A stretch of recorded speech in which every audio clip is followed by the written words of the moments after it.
Church intro video. Church intro video. Intro video. Intro video. Church intro. Oh. Yes. Yes. Oh. Hello, hello, hello. Hello. Happy Advent. Happy Advent. That thingy. Advent.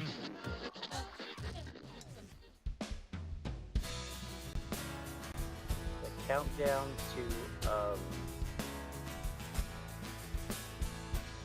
can't remember the word. Epiphany? No, there's the summer solstice, and then there's the winter. Solstice? Oh, is it still solstice? Yeah. Yeah, it's actually the countdown to the winter solstice. So, the 23rd is what Advent counts down to, and then it's been adopted and anglicized over the years to count down to Christmas. But traditionally, Advent just counted down to the solstice. We haven't started Yule yet. No, Yule hasn't started yet. That's like 12 Yes. days before the solstice. And it starts on the 21st this year? No. Ends on the 21st. I forget. I have it written down. Because we're buying. Hey, Biggs. We're buying a fire pit. Yeah, you're gonna Some, not heavily, but some. you Yeah. have a person in your household. Right. Yeah, and it's only due respect to Exactly. a human being. I get exactly where you're coming from. Yep. Yeah, so there are certain, now, because of his specific religious beliefs, not all, he doesn't celebrate full Yule, just, and so, not all of it is important. So, You'd be hard pressed to find very many people who celebrate full Yule anymore. well, and not only that is, even in a festival like Yule, there is so many different parts of the cultures that Yule came from all have a little bit of a different take on it. Right. And so there are lots of different even so like we went through and I was like, okay, I need to know which parts are important so we can determine to celebrate the ones that we want to.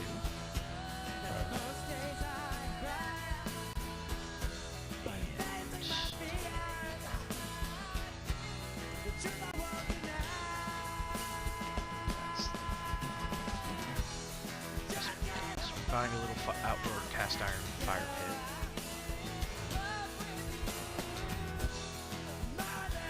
Hello, Phoenix. Hello. Got a little cast iron fire pit. We've 1 minute.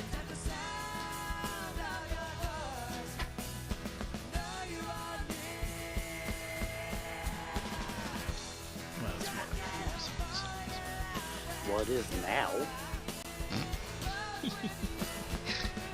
I'm glad you said something about it because you reminded me that I actually need to order fire pits. I'm sure you can see it. Because Amazon's good, but Amazon ain't perfect. So I have to make sure. What is this song?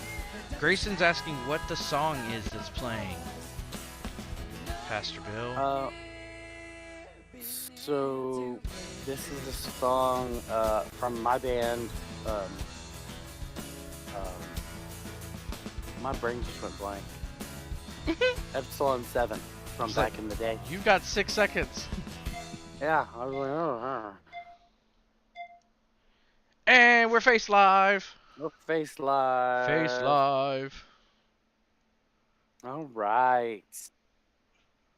Hello and welcome to season 4, episode 2 of the Berean Manifesto, Faith, Hope, and Love for the Modern Christian. I'm Pastor Bill, and I'm joined by Pastor Nooms. How are you, Pastor Nooms? I'm good. Yeah, How are you doing? I'm doing all right.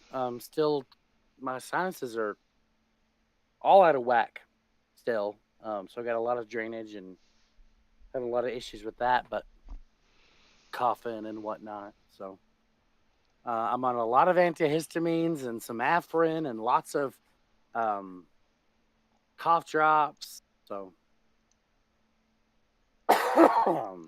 so Sorry how to was your hear week? that. Um, it's probably the best I can. Um, so, My week. um, my week was okay. I worked a lot. Um, Oh, I'm sorry to hear that. yeah, I worked a lot. Um, and so that was it is what it is. Trying to we got a lot of projects, and for some reason people are wanting them all done um, at the end of the year, which is odd for software, but um, it is what it is. Usually, in most software companies, December is pretty much non-existent, but in this particular healthcare company, we busy. Like we're busier Hmm. than we were 2 months ago. Busy, and that's weird for December. But it is what it is. Oh, Um, okay. so I worked a lot. Um, I picked up the Pokemon Can game I, again and started playing it some. The new Pokemon Scarlet. Played some Phoenix, Space when could I Engineer. not see your communications? Phoenix on Twitch says, "Can Bill now see my communications?" I'm Could I not see your communications before? yeah, I'm confused by her question. Um, did you say hello and welcome already? I did. So, no. Okay, so I saw the nerdy smiley face came through, but that just says Feenawee 656 Raid Run Feenawee 656 Hula. Yeah, no. So he can't get emojis correctly because he's looking at it through the Discord interface, not the Twitch interface. So, no. Emojis and do not come through. But regular smiles, like the nerdy smile. Well, even Um, those sometimes come through because it depends on if Twitch has done something different with them. Even hmm. though they look like a regular smiley face on Twitch side, they don't always come across correctly. So it So was 3 celebrating smile faces. yeah, those are like the birthday ones with the funny hats. Yeah. Um, so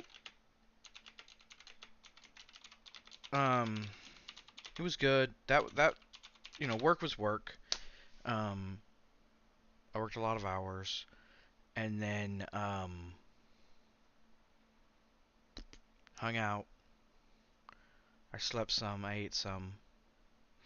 Visited a church for the second time, um, and that went well. Um, I think that was it. I don't think I did a lot. How was your week? My week was all right. Focused on doing some writing. Did some flash fiction writing. Entered a few writing contests just to sharpen my skills a little bit. So that was fun.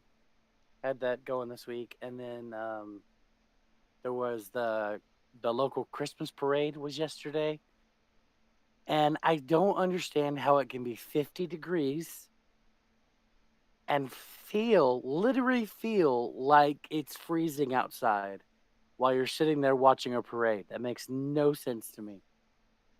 but it did, and my feet were so cold, and my hands were numb, and I was like, "It's only 50 degrees."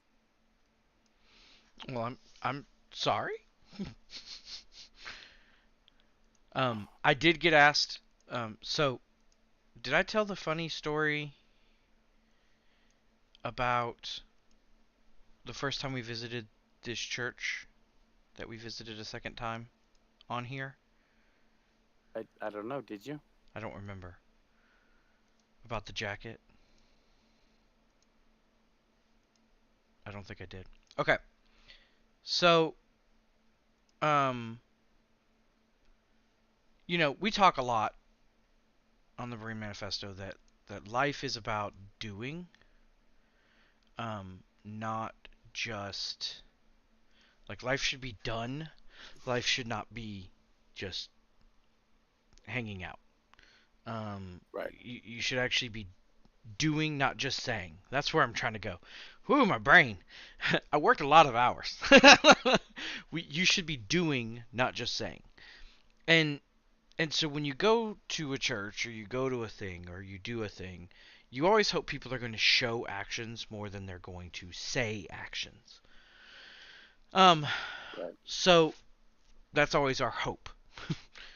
Well, so we go to visit this church, and this was the week before we took the vacation to Dollywood, so it was the week before Thanksgiving. So I don't know, the second week of November. So it's been several weeks ago, in between our visits. And so we um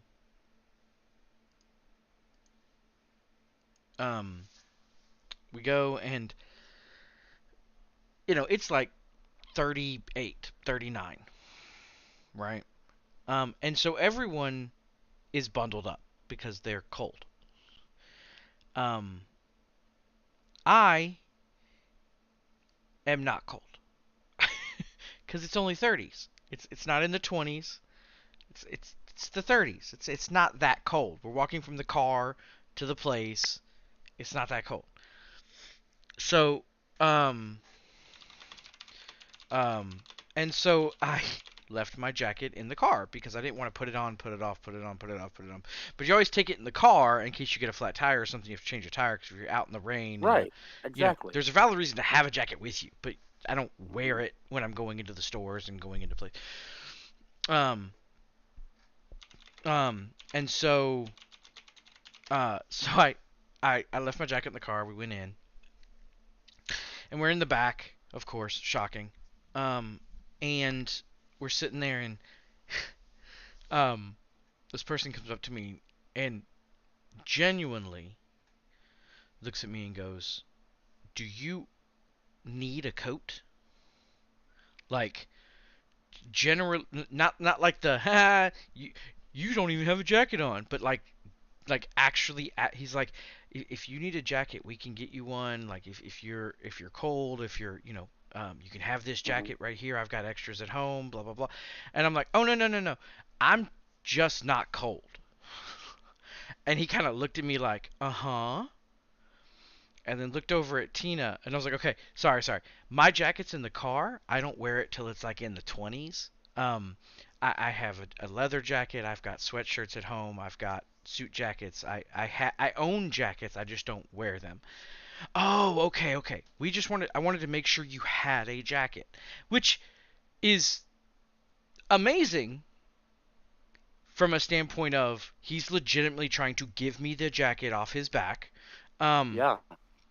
First off, second off, really funny interaction because like you could tell he didn't believe me for snot. Like he was like, Right. "Uh-huh, I'm sure you don't need a jacket." Looking at Tina like, "Does this man need a jacket? Did you bring this man in with you and he needs it?" And poor Zadie's like, "No, You no, no. find this man out on the Yeah, street. yeah. Are you bringing this homeless man in this place and he needs a Um and so it was just one of those funny moments of, legitimate church trying to be what church is supposed to be. Right. Um, and so it's a decent place. I think we're gonna try it again. We've been twice now, and we're gonna continue going. So for at least for a little while. So it's good. It's good though. So far, It's so good. good, huh? So far, so good. Yeah, we enjoy it so far. All right. How Well, was now your it's time week? No, we for talked about your week. we talked about week, so it's time for getting to know the pastors. You know the worst part about this? You would think, listening to how I've been both last week and this week in our opening, you would think like I'm doing 1,000 other things. Um, and I'm not. Yes, someone else did ask today, not as forcefully, if I needed a jacket. Yeah. But he wasn't as forceful as the other person, because he was like the door opener, so he had seen the car I parked in, so he assumed I could have gotten one if I wanted. Like he at least was that. He's like, "Do you have a jacket? Like, are you good?" Like, but like on the same token, like you got out of a nice car that I'm able to lease because my father, Biggs, is an amazing person and works for Nissan. So I'm driving a much nicer car than I would ever be able to normally. Let's be clear. And so I'm like, all right. It is funny. They are super nice. Um, is it my card or is it your card? Nope, it's my card. Ugh. All right. I didn't. So you're in the part of the screen I can't see because you're behind me. So I didn't realize you were even holding a card. And you were like, "Nope, my card," and it popped up above my head, which is just funny.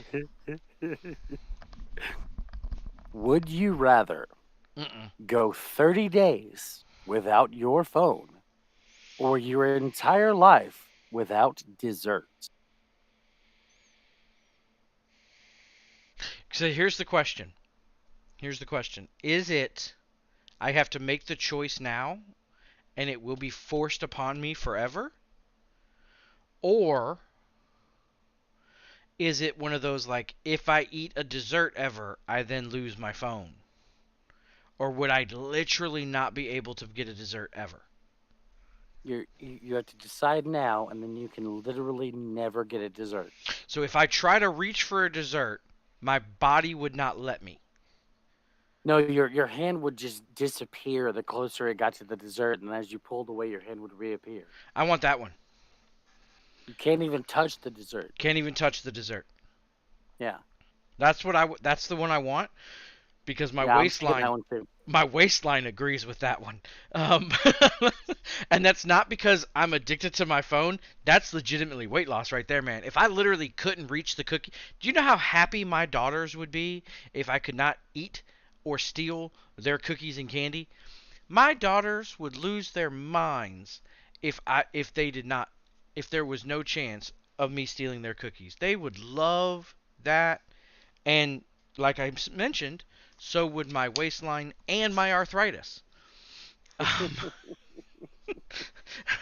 Um, I don't eat a lot of sweets, but I would love if I couldn't. That would just be phenomenal. I am straight up addicted to my phone. If I find myself in a room and I've left my phone in the other room, I have to go back and find it.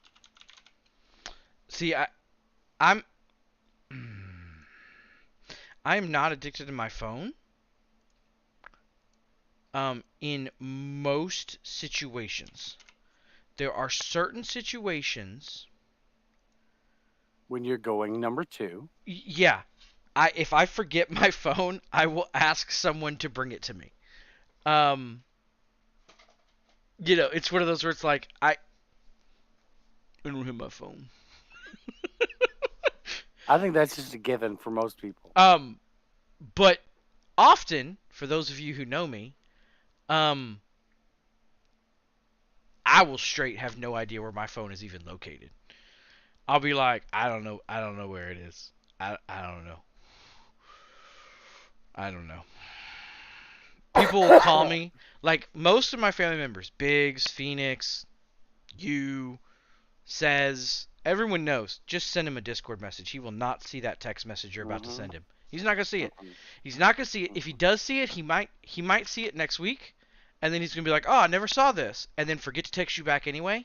So just don't text him. Like, you're not getting a response. And my girls even know that. I've got chats if you do get a response, it'll usually just be K. That's hurtful. Let me look at this. Let me look at this. Let me look at this. Let's look. Let's look. Let's look. Okay, let's look here.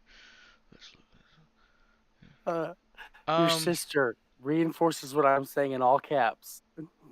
Bill is spot on. Okay, so no, all of mine and Bill's messages are actually more my-sided than his in all actuality.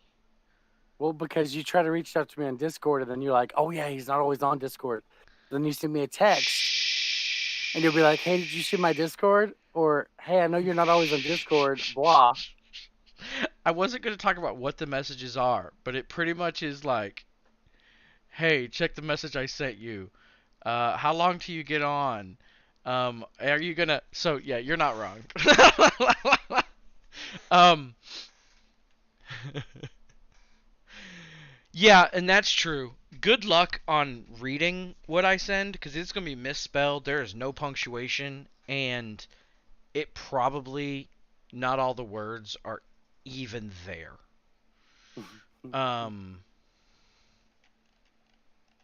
Because I do not do well at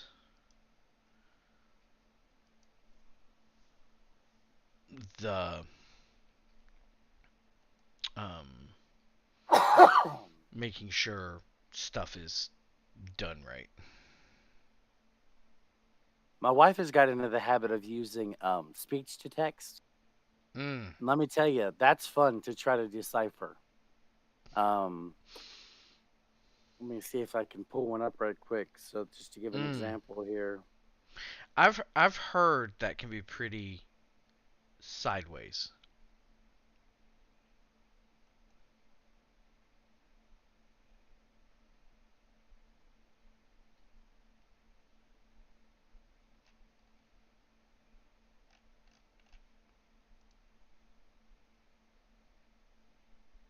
Come on. When was the last time she did that? Come on.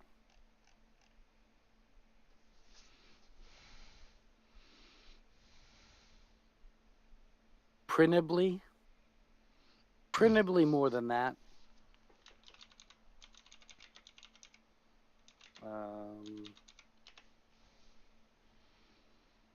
We text so often. It's Did you just say you text so often, or you text so little? no, we text so often that there's a lot of text to go through to find the last time she actually did the voice text thing. Because she does it and then she remembers that it comes out bad, and then oh my gosh.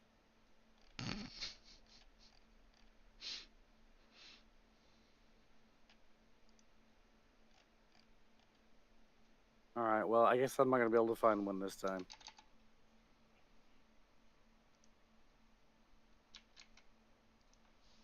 That's sad. I know. I was really hoping to read one because they're really funny.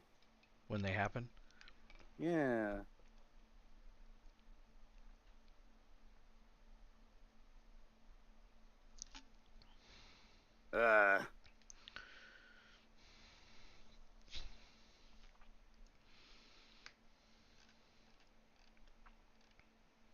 Oh, I just saw a text. There was this one day I went to the store in the morning, and I'm at the store and I get a text from Roxanne. Did you forget about someone? And I was like, no, not that I know of. And she goes, Finn's in the restroom. And I was like, I'm not even at home, sweetheart. What do you want me to do about Finnick being in the restroom? Oh, okay. I guess I'll get up and help him. It was funny. All right. Well, last week we looked at the beginning of Genesis and talked about how the first 10 chapters of Genesis aren't really Christian text. They're not Jewish text. They're not Abrahamic text. They are simply just historical records, right? They're the authors writing down the way they saw history based off of um, what they believed happened, what the cultures around them saw and influenced them to believe. Originally, it was just chapters 2 through 10, right? But the numbers didn't exist anyway. But then the text of chapter 1 was added later when they were in Babylon. And we went through through Genesis chapter 1 and verses 1 and 2. That's pretty much as far as we got. Mm-hmm. Um, and so that episode was in the beginning. Now, this episode, season 4, episode 2, is also in the beginning. And for this episode, we're actually going to be in John. We're going to be looking at John chapter 1, and we're going to be going through John chapter 1, verses 1 through 4. Okay? Mm-hmm. Now, in the CSB, this reads, "In the beginning was the Word, and the Word was with God, and the Word was God. He was with God in the beginning. All things were created through him, and apart from him, not one thing was created that has been created. In him was life, and that life was the light of men." Okay? All right. So that word beginning, or that phrase in the beginning, this is the Greek arche, and I'm much better on my Hebrew pronunciations. So if you know these Greek words and I butcher their pronunciations when I'm trying to read the pronunciation little key things that spells it funny to try to get you to pronounce it correctly, I apologize. Arche, it's G746. It is properly abstract, a commencement, or concrete chief in various applications of order, time, place, or rank. And then Strong's goes through and gives you a list of different ways that it is translated: beginning, corner, at, at the, first, first estate, magistrate, power, principality, principle, rule. Okay. So if John was speaking abstractly, right? If he was saying, um, according to the myth, according to the stories that have been passed down that we don't really think they're real. We just think they're, you know, good lessons to learn from.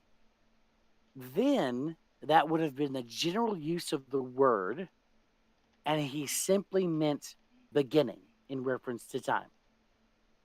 But if John's intention was to communicate the beginning, as in the concrete idea that there was at one point nothing that had been created, um, then this the beginning is like building, um it's like building a building and putting in the cornerstone, or like creating the foundational thesis of an organization. Um, Basically, that statement that is everything that the organization stands for. Um, if that's what he was talking about, then the usage here is more like the word that we found for beginning in Genesis. This has John saying the first important thing to happen, right? So he's not just saying kind of loosely, you know, oh yeah, back then when things started happening, nothing was happening and things started happening. No, John's saying this is the most important thing. We're starting here because that's how important it is. This is the beginning.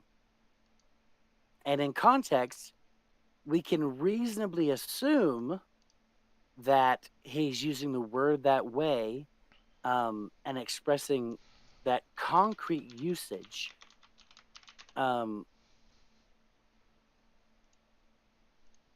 What did I put in my notes?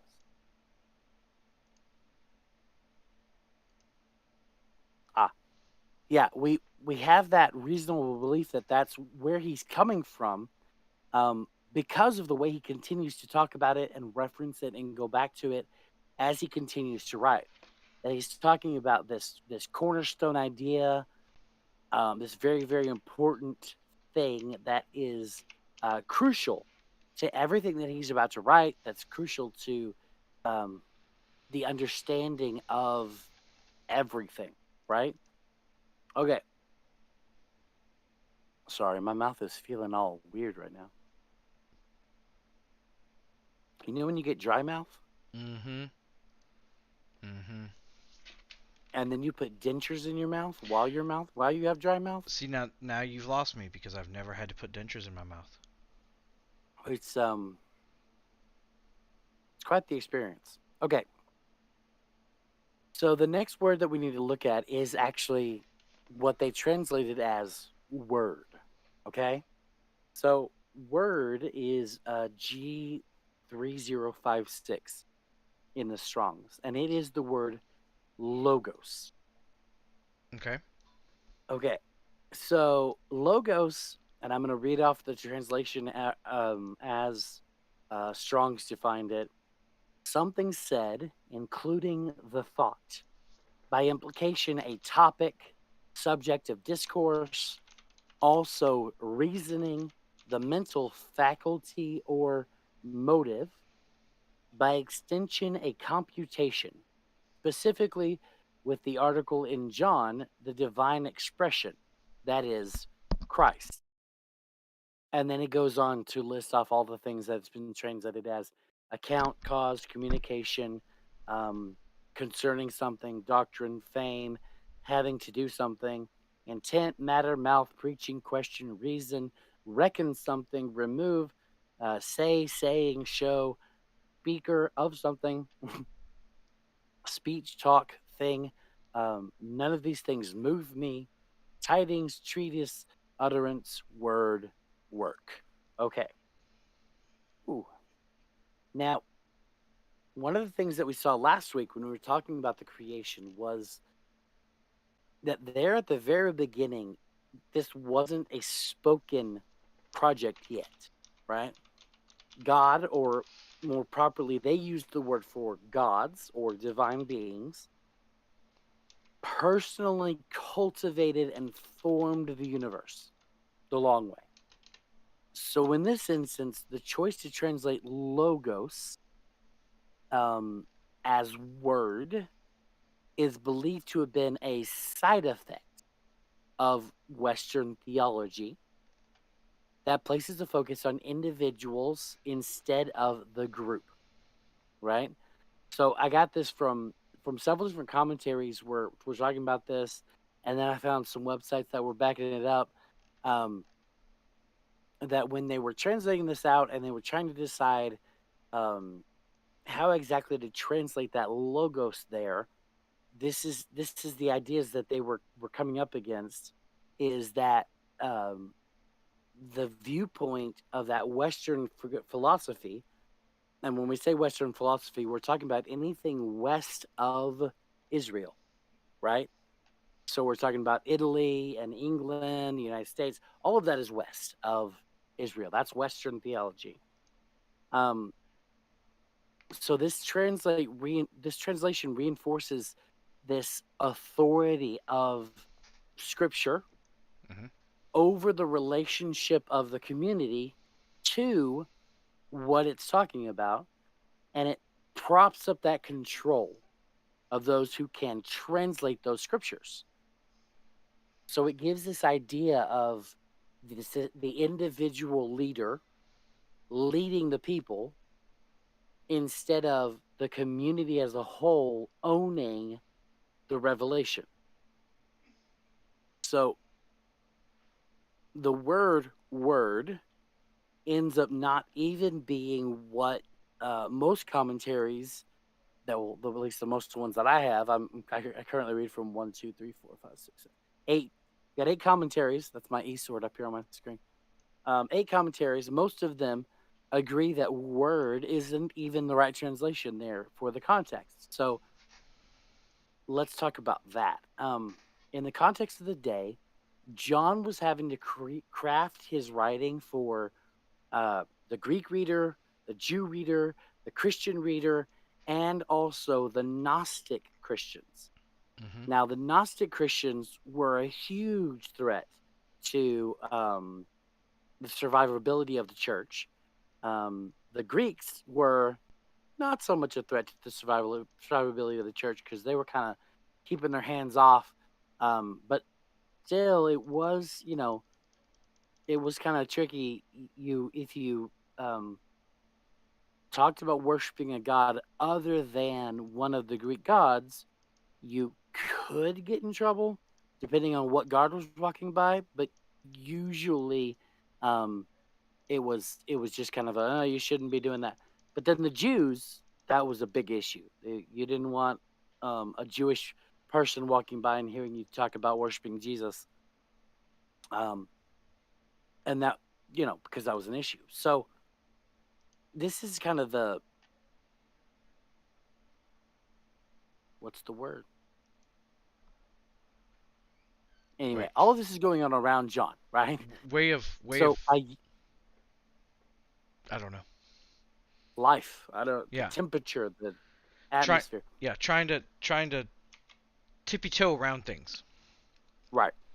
So this word, logos, John was not only identifying Jesus as a manifestation of God, right?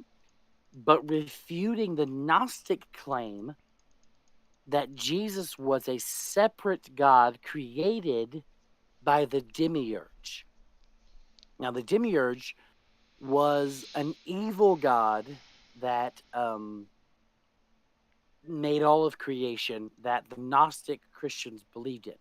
They believed the demiurge created creation and it was for evil design, and that Jesus was a separate God created by the demiurge who then basically rebelled against the evil God and brought us salvation from the demiurge. And it's this whole thing, and it was bad.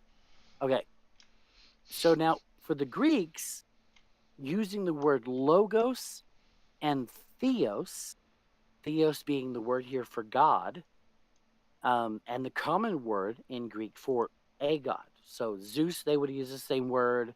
Aphrodite, Artemis, it was all theos, right?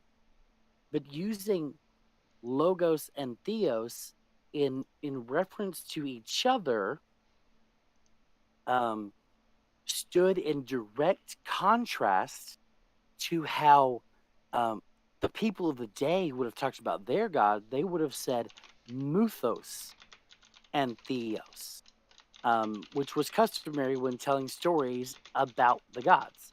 Muthos then becoming the word mythos or myth as we know it today. The Greeks were very open about the fact that all the stories they had about their gods were all myths. They had made them up to surround the gods with intrigue, to surround the gods with attention. They didn't think the gods didn't exist, but they understood and recognized that the things they were saying about the gods and the stories they were telling about the gods were things that they had made up. So they would say muthos in reference to theos.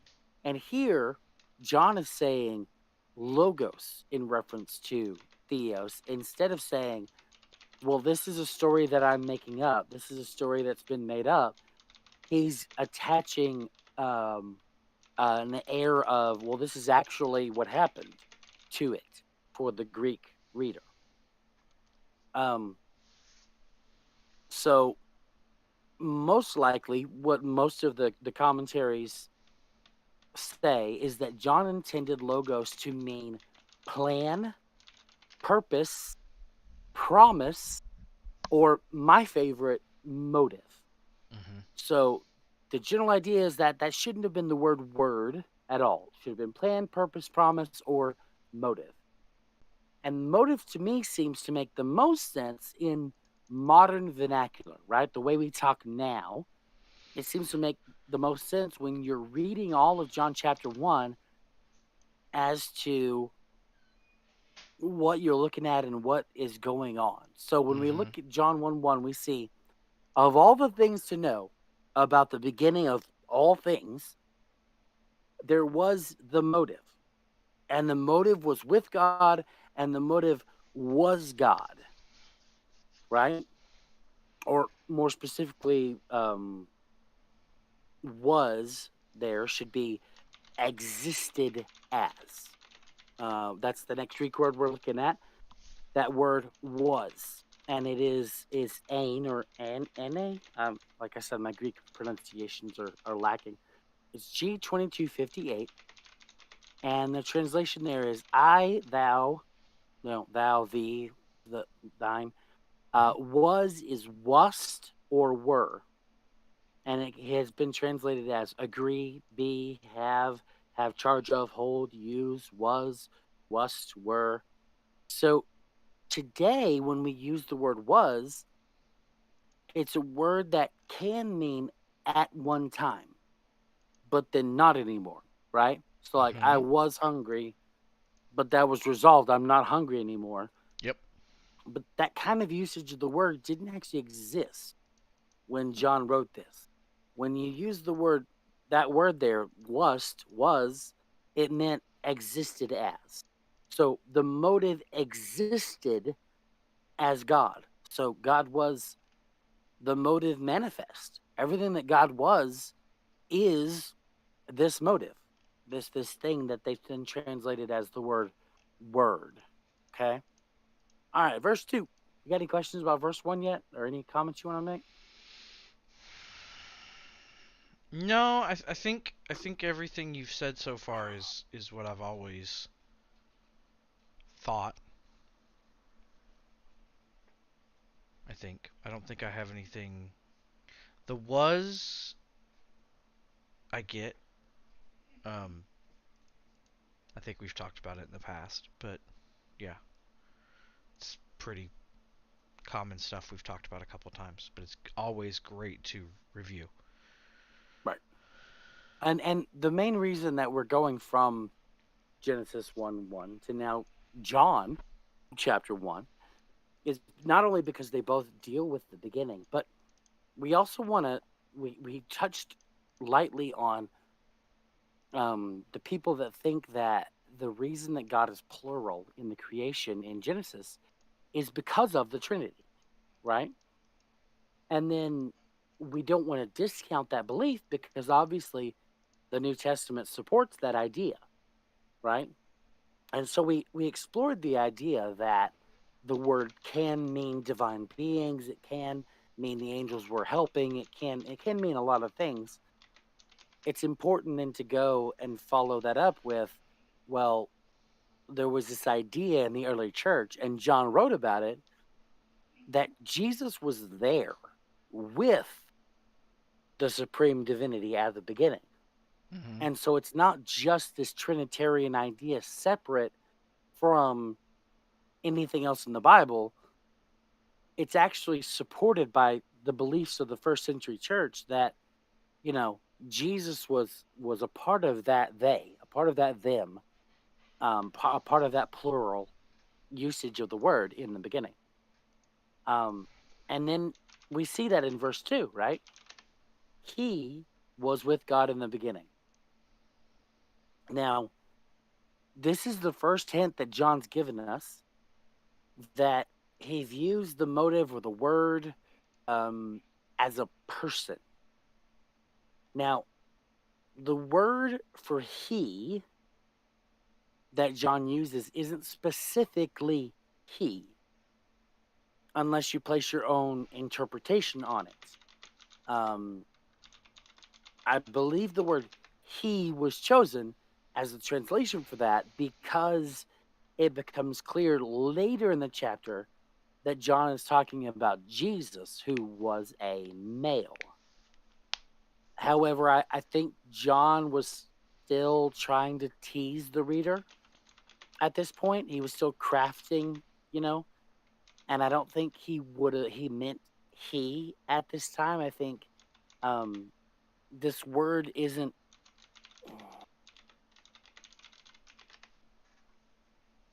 necessarily a he, right? It says including the nominative masculine plural second form, nominative feminine singular third form, and the nominative feminine plural fourth form.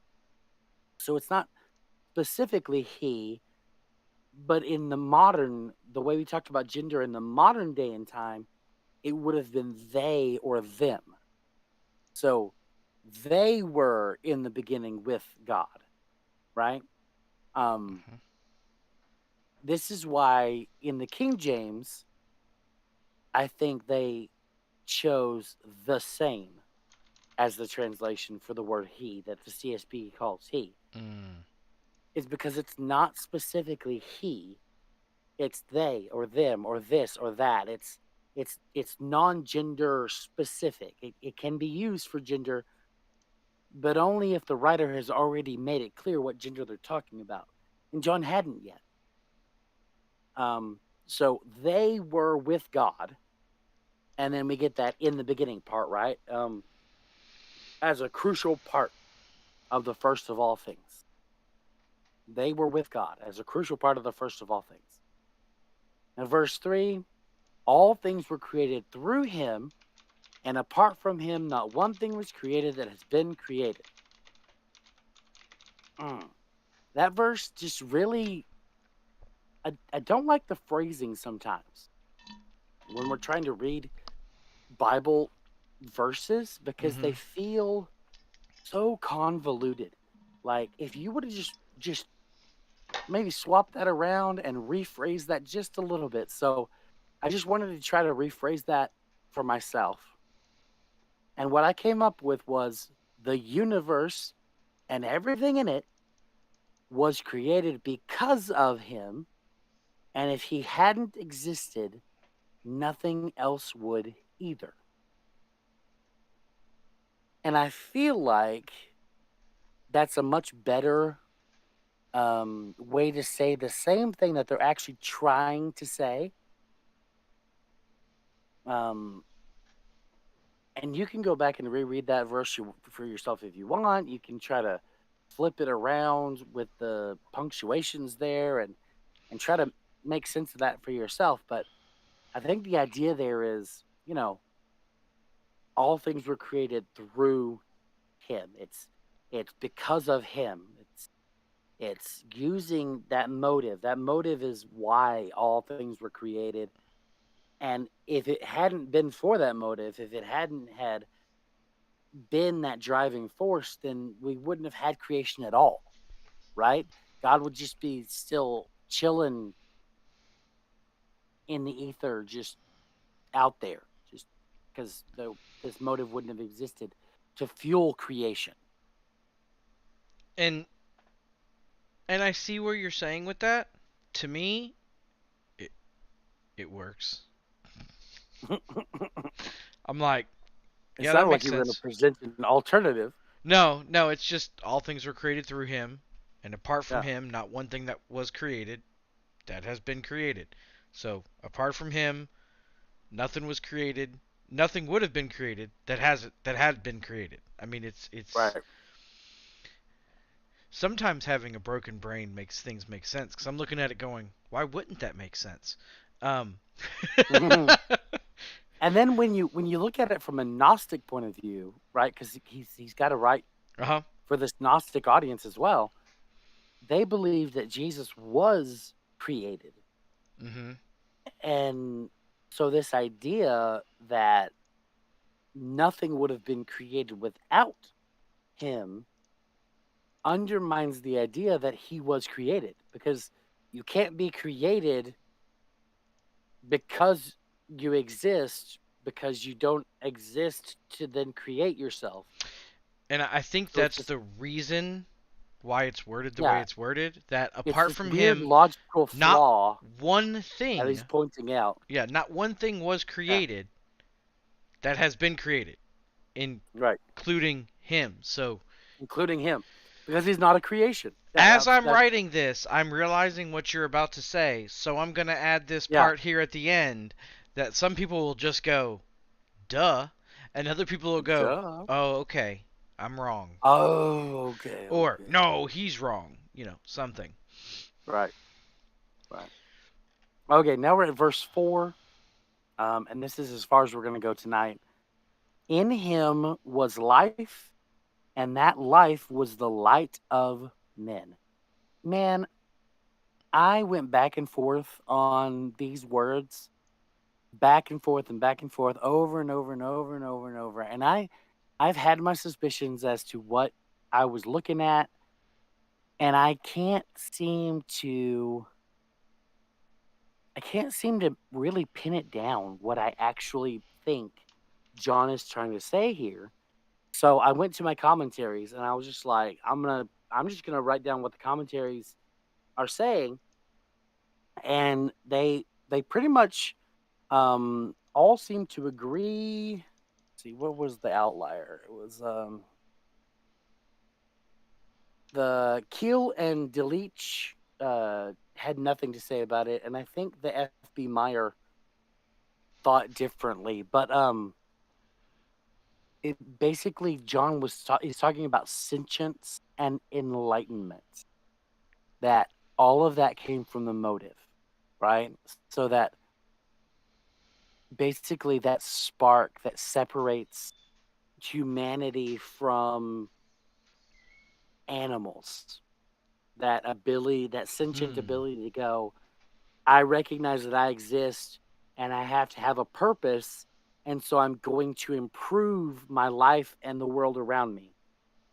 That is only exists because of that life that is the motive.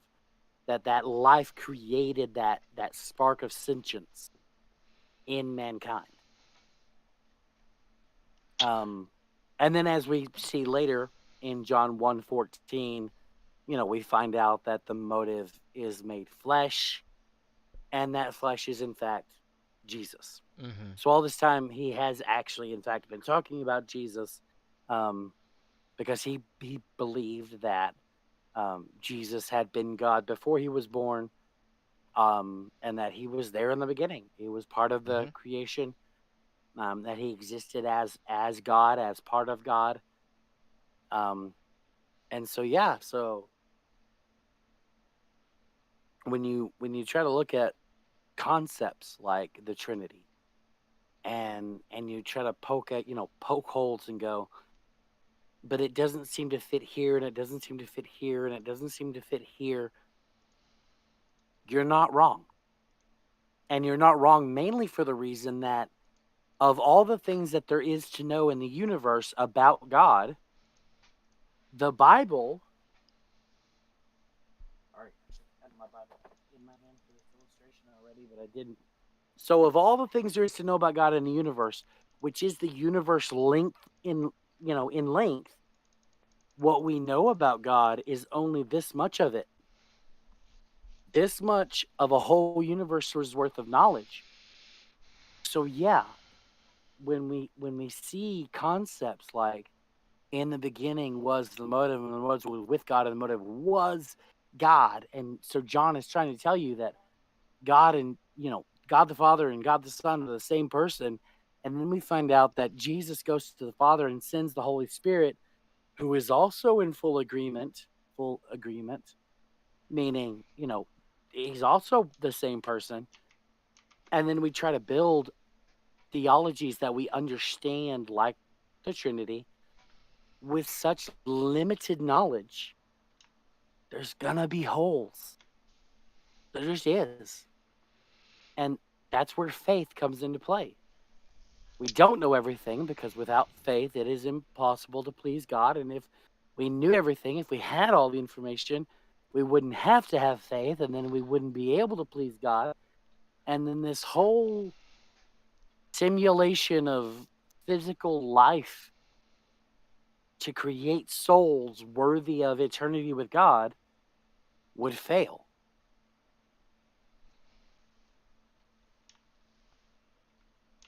and And that's and what I have to say about that.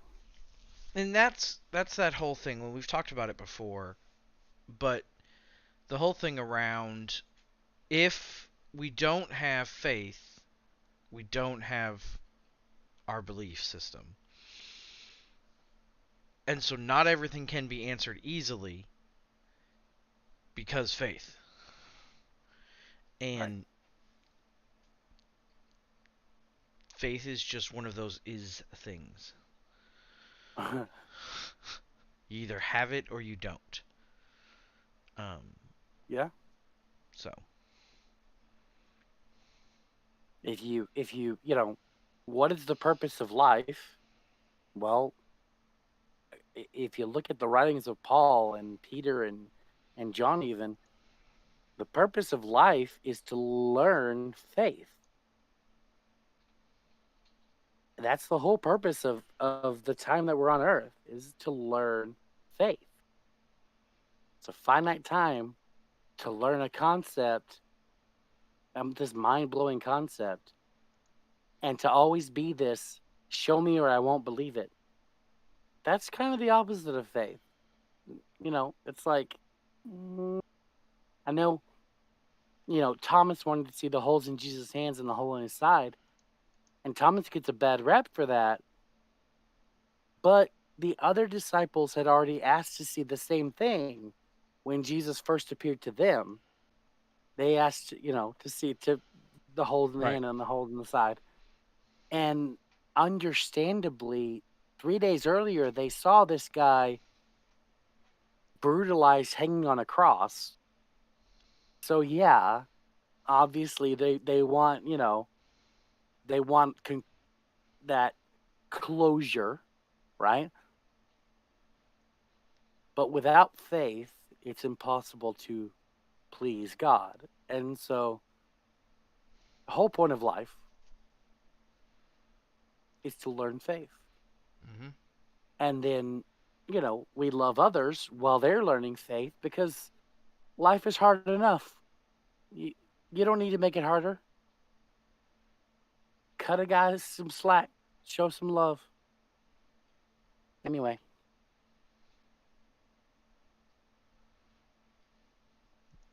yeah, Mm-hmm. there you go. That is also in the beginning, season 4, episode 2. Did you have anything else you wanted to tag onto there, Pastor Nooms? No, it's this is one of those conversations where it's to me it's pretty cut and dry. Like it's not a lot of extra frivolous wells, buts, ifs, coulds. It's just kind of like, yeah, it's written that way. That's exactly what it says. But yes,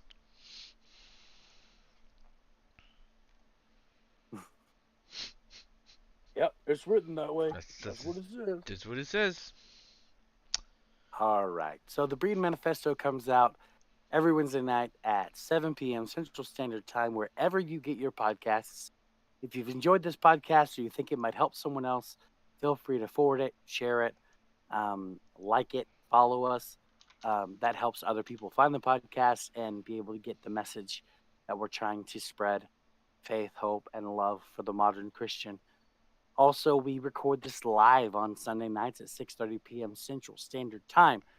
And you can go to our website, www.ekk.house, to find out which Twitch, which Facebook, and which YouTube channel you can go to on Sunday nights to join us live. And you can actually participate in the chat. You can type your message, your question, whatever, and it comes through on our Discord server, and it comes through so that we can respond to you, answer your questions, and you can be a part of the conversation instead Mm-hmm. of just me and Pastor Nooms having a two-person conversation. We can get some more enrichment in here, and we welcome that. We welcome people coming in and asking questions and saying things like, "Well, I've always been taught that it meant this, and why do you say it means that?" And so we can actually, because I can assume that you're on the same page as I'm on, but that doesn't mean you are. And Right. so sometimes we have to flesh things out. And additionally, I'm not always right. So sometimes you'll bring something up and I'll go, hold on. And oh, yeah, that's right. I was saying it wrong. You're right. And then, that way I can fix it because I do my best, to prepare, but that doesn't mean I'm not going to miss something. I typically am always right, but there are times when I might be wrong, but I'm typically always right. So.